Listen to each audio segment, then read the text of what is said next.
بسم اللہ الرحمن الرحیم۔ عزیز طلباء طالبات السلام علیکم۔ عزیز طلباء، ہماری نظم چل رہی تھی خطاب با جوانان اسلام۔ پہلے 2 لیکچر ہم اس کے پڑھ چکے ہیں، اور پہلے لیکچر میں ہم نے پہلے 2 اشعار پڑھے تھے، دوسرے لیکچر میں ہم نے تیسرا، چوتھا اور 5واں شعر پڑھا تھا۔ تو سلسلہ اسی سے آگے شروع کریں گے آج۔ تو آج میں نے آپ کے سامنے 6واں اور 7واں شعر لکھا ہے، اس کو پڑھیں گے، اس کو سمجھیں گے۔ تو 6واں شعر: اگر چاہوں تو نقشہ کھینچ کر الفاظ میں رکھ دوں، اگر چاہوں تو نقشہ کھینچ کر الفاظ میں رکھ دوں، مگر تیرے تخیل سے فزوں تر ہے وہ نظارہ۔ تو مشکل الفاظ دیکھ لیں پہلے۔ اگر چاہوں تو نقشہ، نقشہ سے مراد ہے خاکہ یا تصویر۔ اس کے بعد دوسرے مصرعے میں لفظ آ رہا ہے تخیل، تخیل تیری سوچ، خیال۔ فزوں تر یعنی بلند تر ہے، تیرے خیال سے بھی بلند تر ہے وہ نظارہ، وہ منظر، نظارہ منظر۔ اب 6واں شعر دوبارہ سن لیں، شاعر جہاں پہ کیا بیان کر رہے ہیں، وہ نوجوان سے خطاب کر رہے ہیں، مسلمان نوجوان سے، اور فرما رہے ہیں کہ اے نوجوان مسلمان، اگر میں چاہوں تو ماضی کے مسلمانوں کے جو عظیم کارنامے ہیں اس کا سارا نقشہ کھینچ کے، ساری تصویر بنا کے اپنے الفاظ کی مدد سے تمہارے سامنے رکھ دوں، لیکن اے نوجوان مسلمان، وہ جو نظارہ ہے، وہ جو منظر ہے ان کے کارناموں کا، وہ تیری سوچ سے بھی بہت بالا تر ہے، بہت بلند تر ہے۔ اس کی تشریح کی طرف آ جائیں۔ علامہ اقبال یہاں پہ نوجوان مسلمان سے خطاب کر رہے ہیں اور ماضی کے عظیم مسلمانوں کا کے کارناموں کا ذکر کر رہے ہیں۔ پچھلے اشعار میں ہم نے ان کے کارنامے پڑھے تھے، دارا کی سلطنت کو انہوں نے فتح کیا، اور بھی کچھ کارنامے پڑھے تھے۔ تو یہاں پہ علامہ اقبال ایک ہم کہہ سکتے ہیں کہ نفسیاتی حربہ استعمال کر رہے ہیں یہاں پہ۔ وہ سب سے پہلے تو وہ یہ کہہ رہے ہیں کہ اگر میں چاہوں تو اپنے الفاظ کی مدد سے، اپنی شاعری کی مدد سے ماضی کے جو عظیم مسلمان گزرے ہیں، جنہوں نے عظیم عظیم کارنامے سر انجام دیے، بہت سے علاقے فتح کیے، سائنس میں بہت ترقی کی، وہ دین کے بہت قریب تھے، معاشرت کے اصول انہوں نے وضع کیے، ان عظیم لوگوں کے عظیم کارناموں کو اگر میں چاہوں تو اپنی شاعری کے ذریعے، اپنے الفاظ کے ذریعے وہ سارا منظر، سارا نقشہ، ساری تصویر آپ کے سامنے کھینچ کے رکھ دوں۔ علامہ اقبال بڑے صاحب بصیرت تھے، بڑے باشعور آدمی تھے، بڑی لمبی سوچ تھی ان کی، بڑا ان کے پاس علم تھا، اپنے جو آباء و اجداد تھے ان کے تمام کارناموں سے وہ واقف تھے، لیکن وہ یہاں پہ یہ بیان کر رہے ہیں کہ اگر میں چاہوں تو الفاظ میں وہ سارا نقشہ کھینچ کے رکھ سکتا ہوں، لیکن اے نوجوان مسلمان، آج کا جو مسلمان ہے نوجوان، اس کو وہ جھنجھوڑ رہے ہیں، نفسیاتی طور پہ اس کو جھنجھوڑ رہے ہیں کہ اے نوجوان مسلمان، نقشہ کھینچنے کا فائدہ نہیں ہے، ان کے کارنامے بیان کرنے کا فائدہ نہیں ہے، کیونکہ وہ اتنے عظیم کارنامے انہوں نے سر انجام دیے کہ تم سوچ بھی نہیں سکتے۔ یعنی کہ تمہارا جو تخیل ہے، تمہارا خیالات ہیں، تمہاری جو سوچ ہے، وہ اتنی بلند تر نہیں جتنے انہوں نے کارنامے سر انجام دیے۔ یعنی ان عظیم مسلمانوں کے کارنامے، اے نوجوان مسلمان، تمہاری سوچ سے بھی بالا تر ہیں۔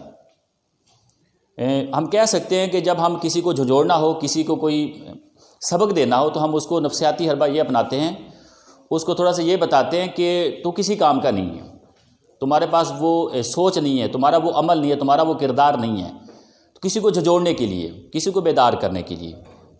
تو علامہ اقبال بھی تقریباً وہی حربہ یہاں پہ اپنا رہے ہیں۔ وہ کہتے ہیں کہ نوجوان مسلمان، تمہاری سوچ ہی وہاں تک نہیں ہے۔ آج کا نوجوان مسلمان، اس کو ضرورت ہے اپنی سوچ کو بدلے، اپنی سوچ کے دائروں کو وسیع کرے، اپنے مقصد کو سمجھے۔ آج کا مسلمان جو ہے، نوجوان مسلمان، بہت سی خرافات میں مبتلا ہو چکا ہے، دنیا کی رنگینی میں کھو چکا ہے، اپنے آباء و اجداد کے کارناموں کو بھلا چکا ہے۔ تو یہ 6واں شعر امید ہے کہ کلیئر ہو چکا ہوگا۔ اس کے حوالے کے 2 شعر میں نے لکھے ہیں، وہ دیکھ لیں۔ کوئی اندازہ کر سکتا ہے اس کے زور بازو کا، کوئی اندازہ کر سکتا ہے اس کے زور بازو کا، نگاہ مرد مومن سے بدل جاتی ہیں تقدیریں۔ وہ جو ماضی کے عظیم مسلمان تھے، ان کی نگاہ سے ہی تقدیریں بدل جاتی تھیں، اتنی ان کے پاس ایمان کی طاقت تھی، اتنا ان کا یقین پختہ تھا کہ ان کی نگاہ سے، ان کا روب تھا، ان کا دبدبہ تھا پوری دنیا پہ، تقدیریں بدل دیتے تھے قوموں کی۔ جو علاقہ انہوں نے فتح کیا، اس قوم کی تقدیر انہوں نے بدل دی، اپنے اچھے اصولوں کی وجہ سے، اپنے قوانین کی وجہ سے، اتنا ان کے پاس زور بازو تھا۔ ہم اندازہ بھی نہیں کر سکتا آج کا نوجوان۔ اسی طریقے سے ایک اور شعر چونکہ پہلے بات ہو چکی کہ علامہ اقبال بڑے ہی صاحب بصیرت انسان تھے، انہوں نے ماضی کے مسلمانوں کے بارے میں بہت پڑھا، ان کے پاس بہت نالج تھا۔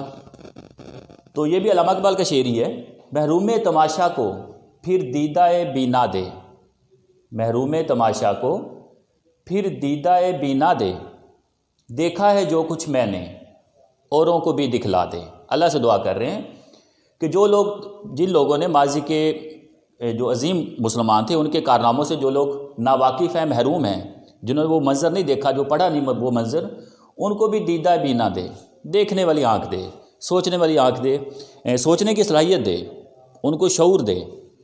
اور پھر کہتے دیکھا ہے جو کچھ میں نے اوروں کو بھی دکھلا دے، جو میری آنکھ نے دیکھا ہے باقی بھی وہ دیکھ سکیں، تاکہ وہ بھی اپنے عظیم مسلمانوں کے کارناموں سے واقف ہو سکیں۔ شعر نمبر 6 کے بعد شعر نمبر 7 پہ آ جائیں۔ تجھے آبا سے اپنے کوئی نسبت ہو نہیں سکتی، تجھے آبا سے اپنے کوئی نسبت ہو نہیں سکتی، کہ تو گفتار وہ کردار، تو ثابت وہ سیارہ۔ مشکل الفاظ دیکھ لیں۔ تجھے آبا سے اپنے، آبا سے مراد آبا و اجداد، باپ دادا، بزرگ ہمارے، کوئی نسبت ہو نہیں سکتی، نسبت تعلق یا واسطہ۔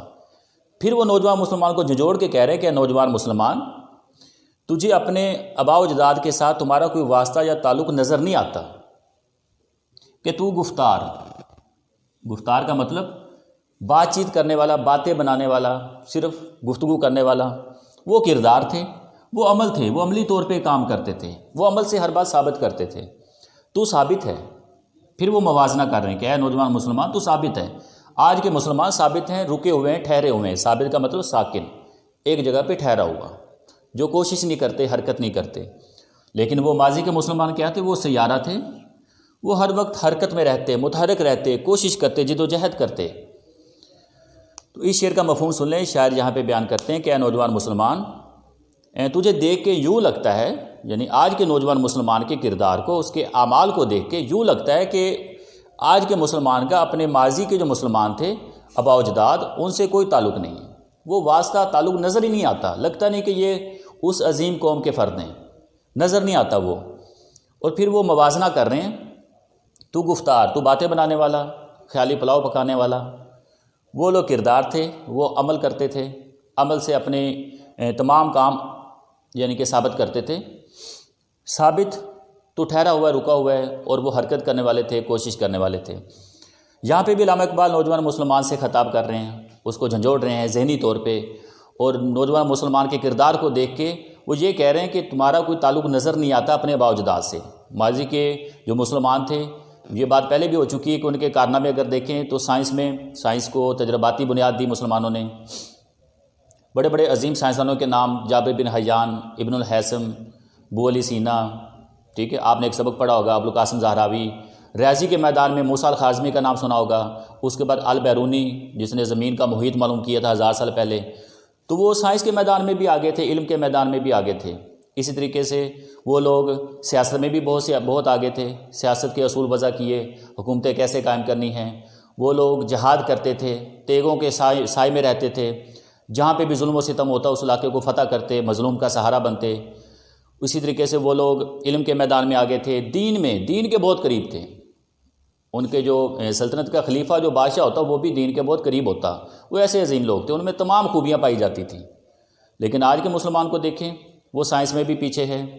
اگر ہم دیکھیں اپنے تعلیمی نظام کو، اگرچہ ہمارے بچے سائنس پڑھتے ہیں، لیکن وہ رٹا سسٹم ہے۔ ہمارے پاس اچھے سائنسدان نہیں ہیں، اچھے ڈاکٹر نہیں ہیں، اچھے انجینئرز نہیں ہیں، کیونکہ ہمارا تعلیمی نظام بھی اس لیول کا نہیں ہے۔ سائنس میں جو عملی پریکٹیکل ہے وہ بہت کم ہوتے ہیں، رٹا سسٹم چل رہا ہے۔ سائنس میں پیچھے ہیں، ٹیکنالوجی میں ہم بہت پیچھے ہیں۔